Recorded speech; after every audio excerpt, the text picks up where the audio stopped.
Okay, welcome back to Trimble Garage. So today I'm going to carry on with a little sandbar.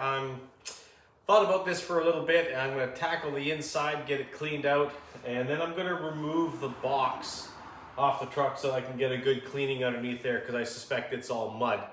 And I also suspect it's the emergency brake that is stuck on this left rear tire and probably from being underwater. So I'm going to try and get some penetrating oil in that and let it soak and see what happens. But for now, I think I'm going to continue with pressure washing this and get it to the point where I can remove the box. So let's get started. The first thing I did is I popped out the plastic floor right over there. Just nasty and muddy, and but I want to get that off so that when we do rinse this out, or when I do rinse it out, it can dry quicker. And now next thing I'm going to do is I'm going to pull the rear seat out, or sorry, the front seat out. 2 bolts there on the other side, and then this passenger seat will come out.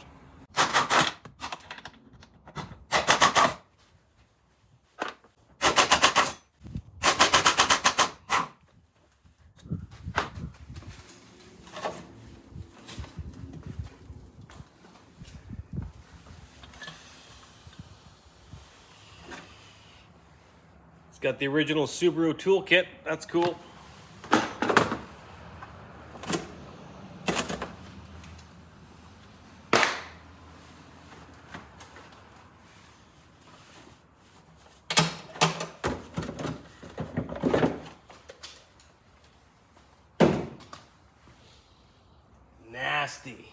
Nasty. One thing I found with this this seat here that's quite interesting, the driver's seat, was this bracket right here. And I realized, what is that for? This seat is non-adjustable. You can't move it. So either you fit this vehicle or you don't. Well, they're tight regardless. But anyway, I've never seen that before. Next thing is pull the driver's seat out.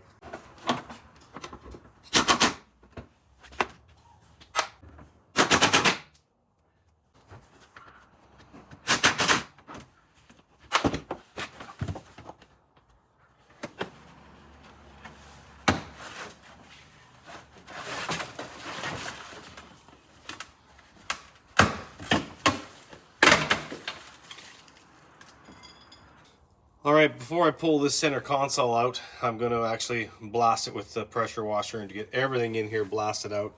And then I'll take that off and do underneath. One thing that's interesting when you do remove interiors, what you find, I have found Japanese money, I have found Japanese receipts, a picture of a little Japanese kid one time. But I like this one so far, $1.40 and change. So that's always nice. Anyway, let's get this thing blasted out.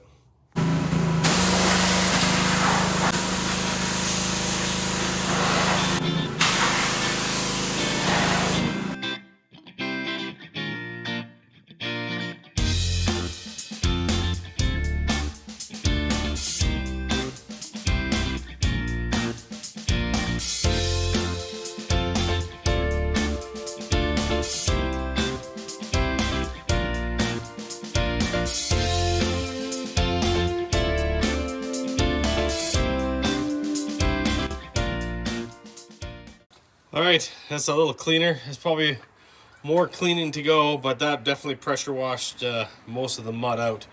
So that's good. So next thing I'm going to do is move this and try to position it and see if I can push it into the garage.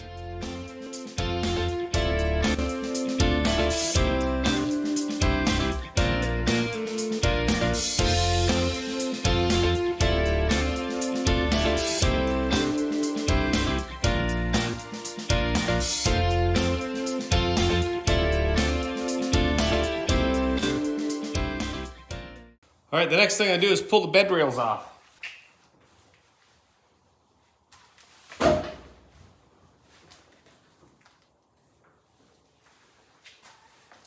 Ooh, those are pretty seized up. Get some oil on those.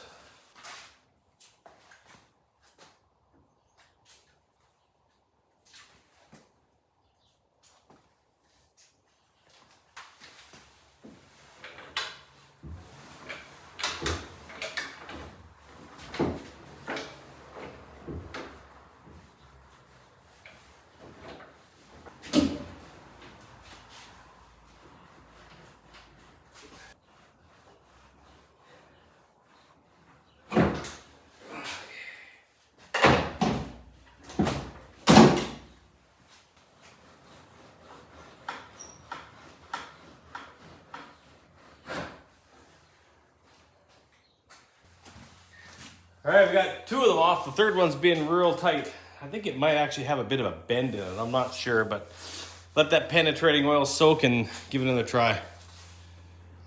All right, while that box side is soaking, I'm removing the 6 bolts that hold the front of the box on. And I've got 4 off, but the other 2 here are I don't know, the hex is all wrecked on them and I can't get them out. So what I'm gonna do is just take a couple of nuts, I'll weld them on top of those bolts, and then they'll come out. So I'll get the welder out and we'll just tack those on.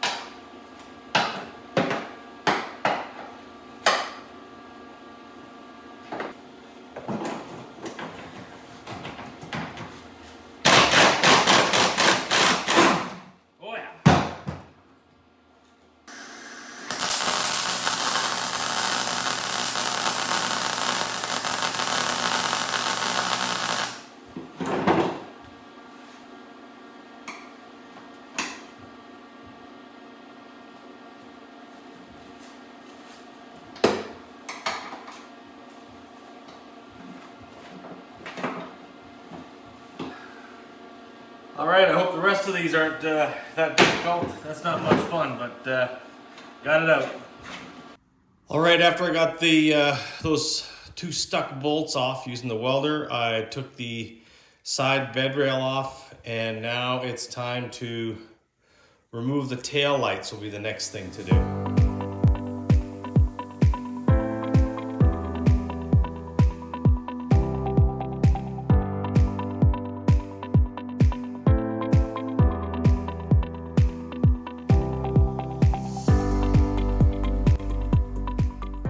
All right, with the tail lights out, the next thing to do is you got to remove this bolt holding the exhaust muffler. This one right here, and that one you got to definitely put some penetrating oil. That one can be pretty rusty. And you need to disconnect your coil, take it off of there. There's also this wire harness has got to come off the bed. And if you're a 4-wheel drive, this nut right here holds your vacuum solenoid, I guess it would be to actuate your 4-wheel drive. That needs to come off and drop that. You also need to undo the clip that holds your fuel lines. And that's it for now. Let's just get those things off. All right, before I got too carried away up top, I thought, you know what? Let's drain the oil. Let's see if this thing's full of water. I really hope not, and just oil comes out, but I'd be surprised if this isn't gonna be water to start with. See if I can get my hand here so you can see what's gonna, oh my goodness. That's a lot of water. A lot of water. Oh no.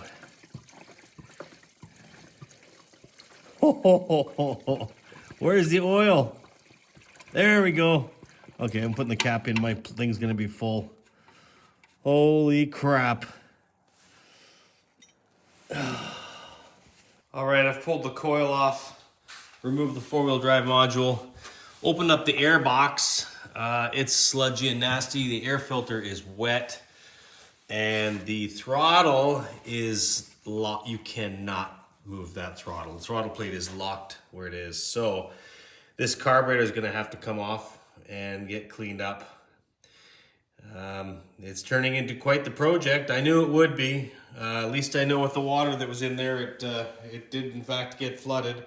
Luckily, it's fresh water. We'll just have to see what happens here. We'll keep trudging along. All right, it's been a couple of days. I just drained all the oil out of my container and water. And I threw the truck on dollies. It's been just tucked in the corner of the shop, but now I'm gonna move it around and we're gonna get going on this again. Okay, here's a list of things I want to get done next. I gotta finish draining the engine oil. Transmission oil's gotta get drained. The front differential oil has gotta get drained. I gotta remove the bed box. I gotta find that electrical short. I wanna see if the lights and everything work on it. I'm gonna have to remove the fuel tank. I'm sure it's full of water, and I gotta remove that carburetor and take it apart because it's all seized up. So let's start with that one there, draining the oil. Finish that off. All right, let's see how much more water is in here. I think I got most of the water out the last time, so let's see what happens. Please be just oil. Bit of a mix of both. Mostly oil. All right, we'll let that drain down, and I'm gonna start removing the box.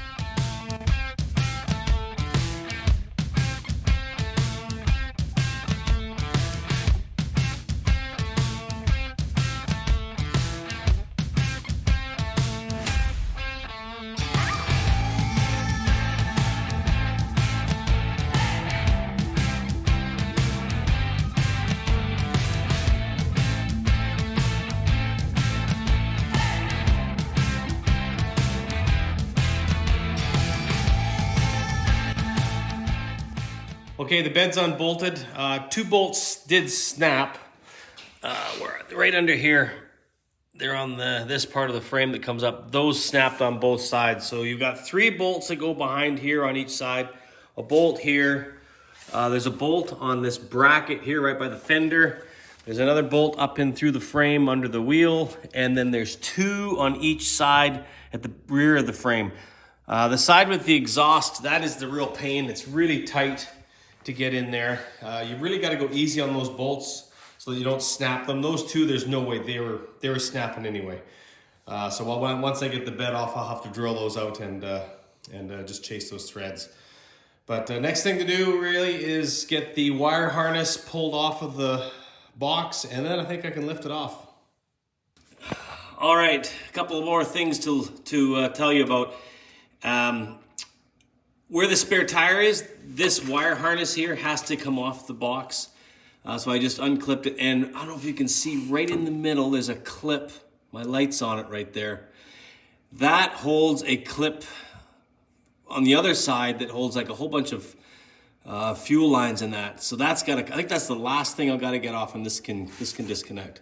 Actually, yes, this should be the last thing.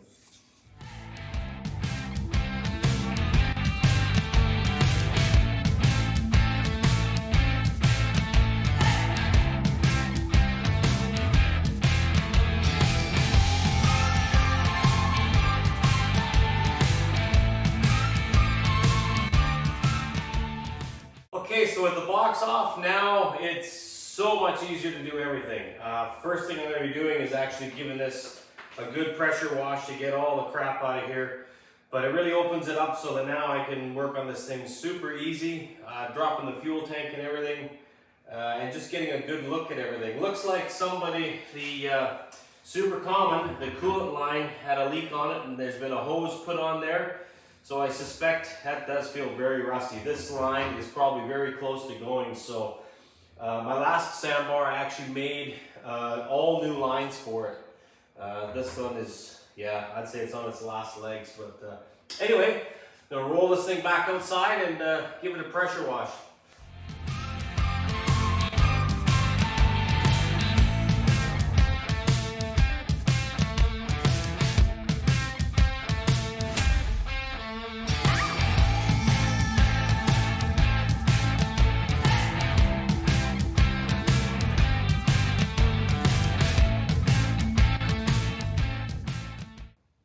Okay, so I think that's going to do it for this video. I got the engine oil drained out, got the box off the truck, also got everything pressure washed underneath there, and I did the carpets as well, and they're out in the sun drying. They came out quite nice. Speaking of sun, oh man, it's so nice to have the sun out. Spring is coming. It's my favorite time of the year. So anyway, I hope you're enjoying this little project and coming along for the ride with me, and I hope you subscribe so you know when the next video comes out. And yeah, thoughts and comments down below, and thanks a lot for watching.